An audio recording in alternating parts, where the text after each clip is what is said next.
बाजोगाई तालुक्यातील पाटोदा या ग्रामीण भागामध्ये संभाजी ब्रिगेडचे वतीने ज्या 2025मध्ये नुकसान झाली त्या नुकसानीचा जो मावेजा देण्याचे राज्य शासनाने जाहीर केले देवेंद्र फडणवीस यांनी, मात्र तो अद्याप मिळाला नाही. तो तातडीने मिळावा व इतर मागणीसाठी आमरण उपोषण सुरू आहे. संभाजी ब्रिगेडच्या रणरागिनी लोखंडे मॅडम, घोरपडे, विशेष म्हणजे 90 वर्षाचे एक वयोवृद्ध शेतकरी या उपोषणाला बसले आहेत. मात्र उपोषणाचा दुसरा तिसरा दिवस आहे. महसूल प्रशासनाचा कुठलाही प्रतिनिधी किंवा वरिष्ठ अधिकारी, तहसीलदार, उपजिल्हाधिकारी यांच्यामार्फत या उपोषणाची दखल अद्याप घेतली गेली नाही. या संदर्भात उपोषणकर्त्यांनी तीव्र संताप, नाराजी व्यक्त केली आहे. प्रशासनाने ग्रामीण भागातील या उपोषणाकडे तातडीने लक्ष देणे गरजेचे आहे अशीही शेतकऱ्यातून मागणी होत आहे. कारण त्या मागणीमध्ये कुठलीही व्यक्तिगत मागणी नाही, ही शेतकऱ्यांसाठी मागणी आहे. आणि जर शेतकऱ्यासाठी शासन असेल तर शासनाच्या प्रतिनिधींनी या उपोषणकर्त्याची दखल घेतली पाहिजे. या संदर्भात शासनाला त्याची माहिती दिली पाहिजे, अशा पद्धतीची उपोषणकर्त्याची मागणी आहे. बघूया उपोषणकर्त्याच्या मागणीकडे प्रशासन कोणत्या नजरेने पाहते, याची दखल घेते की नाही. उपोषणकर्ते काय म्हणतात ते आपण पुढे पाहू. सर्वांना माझं स्मृती जाऊ. जय भीम, जय शिवराय, जय रमाई. आज पहा, संभाजी ब्रिगेडच्या वतीने आम्ही शेतकरी सन्मानार्थ संभाजी ब्रिगेड मैदानात हा आमरण उपोषण चालू ठेवलेला आहे. आज बघा, पाटोदा सर्कलमध्ये महसूल विभागासमोर म्हणजे सेकंड दिवस आहे, आजचा दुसरा दिवस आहे. आज आम्ही इथे बसलेलो आहोत. आज कालपासून बसलो आम्ही. प्रशासनाने आमच्याकडे कसलीच दखल दिलेली नाही आहे. उपोषणामध्ये शेतकऱ्याच्या सन्मानार्थ आम्ही बसलो, पण गव्हर्नमेंटला, शासनाला याचा कसलाही फरक पडत नाही आहे.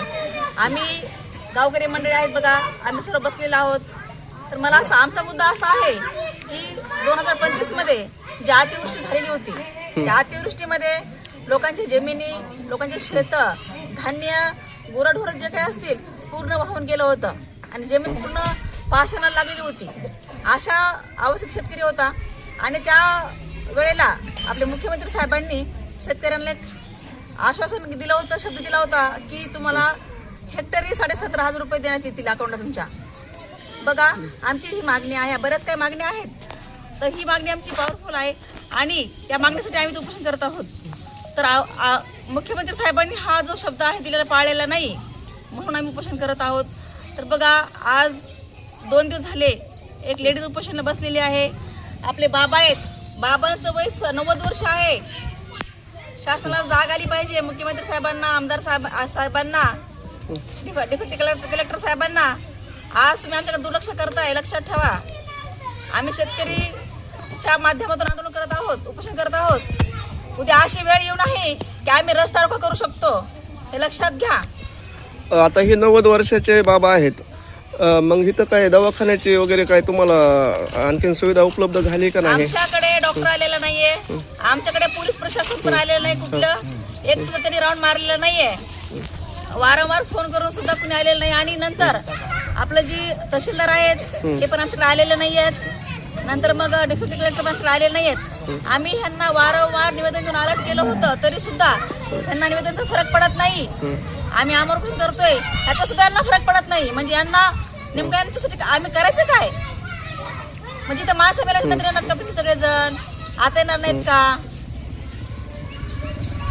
मला असं म्हणायचं आहे की प्रशासनाने दखल घेतली पाहिजे आणि जे शेतकऱ्यांची मागणी आहे 17,500 रुपयाच्या अकाउंटला, ती त्यांनी मागणी पूर्ण केली पाहिजे. त्यांच्या हक्काचं मागतो, आमच्या हक्काचं मागतोय आम्ही. तुमच्याकडं वेगळी काही मागणी मागत नाही आम्ही. तुम्ही तुमची जर मागणी देत नसाल तर आमचं काय तुम्ही मागण्या पूर्ण करणार आहेत? बरं, ठीक आहे. आता याच्या पुढली जी दिशा आहे तुमची, समजा आज तुम्ही दिवसभर बसणार आहेत, आता याची पुढली दिशेचा काय विषय आहे तुमचा उद्यापासूनचा? समजा आता आम्ही इथं बसलेला होता, तर हीच प्रक्रिया चालू राहणार आहे.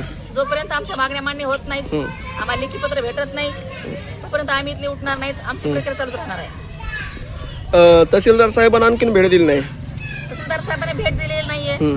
फक्त आता इथं म्हणजे प्रशासकीय खात्यातले कोणते लोक इथं आलते आजपर्यंत तुम्हाला काल भेटाय कृषी अधिकारी सर इथं आले होते. हा, हा. त्यांनी आता सोबत डिस्कशन केलं, बोलले, पण त्यांच्या हातातल्या गोष्टी नाही आहेत त्यामुळे ते वरच्या लेवलच्या गोष्टी असल्यामुळं माझं म्हणणं असं आहे की त्या लेवलच्या लोकांनी आमच्यापर्यंत यायला पाहिजे. आमच्या मागण्या काय आहेत समजून मान्य करायला पाहिजे. बरोबर. शेतकऱ्यांच्या मागण्या काय आहेत हे मान्य करायला पाहिजे. हे वरच्या लोकांचं काम आहे. तुमच्या हातामध्ये तुमच्या हातामध्ये ते हे आहे, पॉवर आहे. फक्त बोलण्यापुरतेच आहेत का? बरोबर. कार्य केलं पाहिजे ना. शब्द तुम्ही पाळला पाहिजे. मग तुम्ही जर शब्द पाळत नसाल तर तुम्हाला मुख्यमंत्री आमदार म्हणून घ्यायची काही तुम्हाला हेच नाहीये ना. बरं, ठीक आहे.